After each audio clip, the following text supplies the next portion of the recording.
اور یہ یاد رکھیں، بعض حاجی ایسے ہوتے ہیں کہ جب مکہ پہنچتے ہیں تو وہ اسے اپنا کمال سمجھنا شروع کر دیتے ہیں کہ یقیناً ہم با کمال ہیں، تبھی تو اللہ نے ہمیں یہاں بھجوایا ہے یا بلایا ہے، تو دوسرے لوگوں سے ہم شاید افضل ہیں۔ تو وہ بے پرواہ سے ہو جاتے ہیں، چہرے پہ ہنسی ہے، مسکراہٹیں ہیں، موبائل تیار ہیں کہ جی اب سیلفیاں بنیں گی کعبۃ اللہ کے سامنے، طواف کی یوں بنا رہے ہوتے ہیں، ویڈیو چلا رہے ہوتے ہیں، اور کسی کو کال کر لیتے ہیں، کہتے ہیں دیکھ میں یہ چل رہا ہوں۔ یہ یاد رکھیے کہ وہ مقام سمجھ لیجئے ایسا ہے کہ ایک مجرم اپنے آقا کی بارگاہ میں حاضر ہوا ہے۔ ہم نے کتنے گناہ کیے ہوتے ہیں، کتنے لوگوں کو زبان سے تکلیفیں پہنچائی ہوتی ہیں، ہاتھوں سے تکلیف پہنچائی ہیں، پیسوں میں بے احتیاطیاں کی ہوتی ہیں۔ ہم ایک گنہگار مجرم ہیں۔ مجرم جب عدالت میں پیش ہوتا ہے تو ہنستا ہوا نہیں ہوتا، اگر ہو تو اس کو کہتے ہیں یہ بے حیا انسان ہے، بہت ڈھیٹ مجرم ہے۔ تو ہمیں ڈھیٹ نہیں ہونا ہے۔ جتنی ندامت، جتنی شرمندگی، جتنی عاجزی ہمارے اندر ہوگی، اللہ کی رحمت اتنی ہی تیزی سے متوجہ ہوتی ہے۔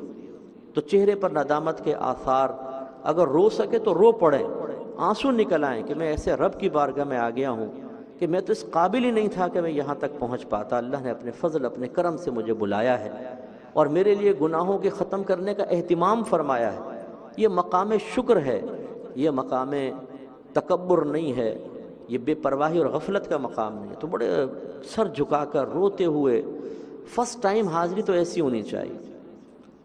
اب کلو جدید لذیذ، ہر جدید لذیذ ہوتا ہے۔ بعض اوقات تو وہاں پہ چونکہ کوئی ایران سے آیا ہے، کوئی عراق سے آیا ہے، کوئی سعودی عرب سے، چائنا کے لوگ، انگلینڈ سے، یو ایس سے، بہت، تو انسان آوارہ نظری میں مبتلا ہو جاتا ہے۔ یہ لوگ کیسا لباس پہنے، یہ کیسے، یہ کیسے۔ اچھا پھر جن چیزوں کو ٹی وی پر سال ہر سال تک دیکھا تھا، فرسٹ ٹائم اپنی آنکھوں سے دیکھ رہے ہوتے ہیں تو پھر وہ قابو نہیں ہو پاتا۔ مسجد کو دیکھ رہے ہیں، مسجد حرام کو، ستونوں کو دیکھ رہے ہیں۔ پہلی حاضری میں یہ بالکل بھی نہیں ہونا چاہیے۔ پہلی حاضری سیدھی سر جھکا کر ندامت کے ساتھ کعبۃ اللہ کے قریب پہنچیں اور پھر اس پر نگاہ ڈالیں۔ بحکم حدیث کعبۃ اللہ پر پہلی نگاہ جب پڑتی ہے، جو دعا مانگی جائے وہ اللہ تعالیٰ قبول فرما لیتا ہے۔ بعض لوگ پوچھتے ہیں مجھ سے صاحب کون سی دعا مانگیں؟ میں عرض کرتا ہوں کہ درود پاک پڑھیں، اپنے آقا کے لیے دعا مانگیں۔ میرے آقا محتاج نہیں، لیکن یاد رکھیں جو اپنے آقا کے لیے دعا مانگتا ہے، اللہ تعالیٰ اس کے رسول اس کو غنی کر دیتے ہیں۔ ہم وہاں پر جا کر بہنیں جو ہیں، دیکھیں ہمارے آقا بڑے وسیلہ ہیں اللہ کی بارگاہ میں ہمارے لیے۔ سرکار کے وسیلے سے تو ہمیں رب ملا ہے، سرکار کے وسیلے سے سب کچھ ملا ہے۔ تو اس حبیب کے لیے جب آپ دعا کریں گے تو اللہ کی رحمت تیزی سے متوجہ ہوگی۔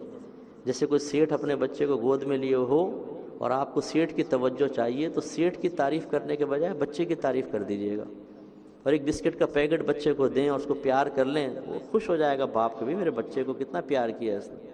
اور آپ بچے کو نظر انداز کریں اور سیٹھ کی تعریفیں کرتے رہیں، اس کو اتنا اچھا فیل نہیں ہوگا۔ اللہ تعالیٰ اثرات قبول کرنے سے پاک و صاف ہے۔ بلا تمثیل میں نے ایک مثال دی ہے، جب اللہ تعالیٰ کی طرف متوجہ ہیں بڑی بات ہے، لیکن اس کے حبیب کا خیال کریں، ایسے مقام پر اپنی تمام خواہشات کو قربان کر کے اس کے حبیب کے لیے زیادہ اللہ کی رحمت متوجہ ہوگی۔ درود شریف پڑھ دیں، اس کے بعد اور دعائیں بھی آپ مانگ سکتے ہیں، مانگ لیں۔